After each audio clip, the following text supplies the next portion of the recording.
Muimbi anozivikanwa munyika yedu yeZimbabwe anonzi Greatman osungwa mushure mekunge avhura Bhawa kunzvimbo yaanogara. Kusangana kwataita zvakare pano pachannel yenyu yeHarare Networks patinobata nhau dzinenge dzichiitika munyika yedu yeZimbabwe, tichiti kana muchangosvika pano paHarare Networks aiwa ndiwo mukana wekuziviswa kunzi munosapota Harare Networks nekusubscribe nekushare mavideo edu kuti agosvika kuruzhinji.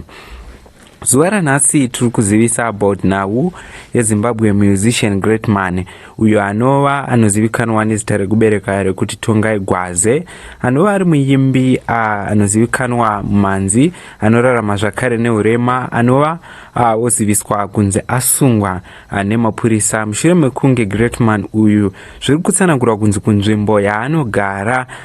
Greatman ari kutaura iye achiti anga avhura bhizimusi rekuti vanhu vanenge vachimwa doro vari panzvimbo paairitengesera. Asi iye otsanangura achiti paanomobuda achimoenda kunotsvaga mari paanenge achimba mumastreet emaguta akasiyana-siyana muHarare, Greatman ari kutsanangura kuti pakambani yake iyi yekutengesa doro anga asiyo mushandi. Asi Greatman mukutsanangura kuri kuitwa apa pari kuziviswa kunzi anga asina mapepa akakwana ekuti anga achiita bhizimusi iri rekutengesa doro. So pari kunzi mushandi wake waakasiya pabhizimusi iri, anova ari mushandi, ndiye akazosvikirwa neMapurisa akabatwa akatakurwa. Asi Greatman achiti ndaedza kutsanangura neMapurisa enzvimbo yaanogara uko kwakabatirwa mushandi wake, iye achiti ndanga ndaenda kukwadzana 3 muHarare apo paari kutsanangura tanga aenda kunoita chirongwa chekupa mawheelchair kuvanhu. Asi ari kutaura achiti mushandi wake ndipo paakasungwa. So vazhinji vanoziva kuti Greatman anogara munzvimbo yekukwadzana muHarare, apo Greatman ari kunzi iye akaspenda usiku hwese wanezuro paMapurisa ekuwadzana 2 Republic Police apo paanga akasungwa. So mashoko aGreatman anyora achizivisa kuruzhinji, kumasupporters ake neruzhinji rwenyika yeZimbabwe, achiti vakakomborerwa zvavo vari panodziya. Izvozvi ini ndasungwa ndiri pakuwadzana 2 Police hangu, ndiri munhu ndinotadzawo, but pamwe pacho ndenjitsvaga kurarama ndinopema mutauni zvamunoona mese. Ndawanawo akamari ndoti regai ndibvurewo kaBhawa ndiwane yemuriyo, but nhasi vasvikawo ndisipo panzvimbo pane kwandandambonopa munhu wheelchair kukwadzana 3 umu.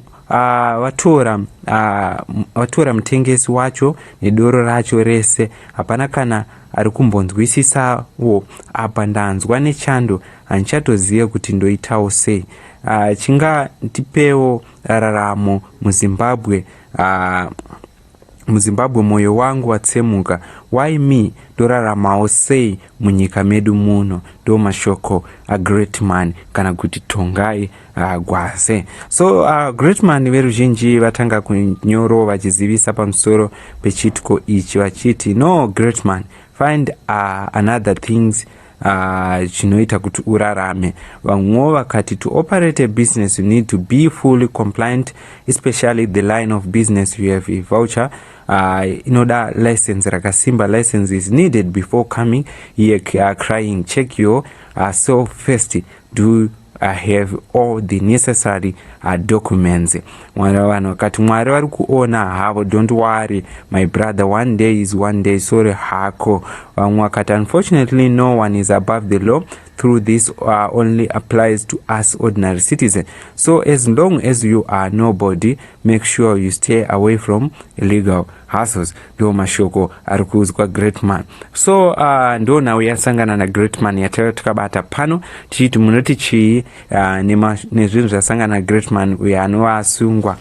Greatman achinze anga atanga bhizimusi, asi bhizimusi rake iri mukuonekwa kwamapurisa ranga risiri pamutemo. Ndizo nhau dzatanga takabata pano patinokuigira nhau dzinenge dzichiitika munharaunda nemunyika yedu yeZimbabwe. So according to nhau iyi yatenderedzwa ichiziviswa munyika yeZimbabwe pamusoro pechiitiko chaGreatman. Ndidzo nhau dzatinadzo pano pachannel yenyu. Ndokutendai nekutsigira kwamaita nhau idzenyu dzinouya neHarare Networks.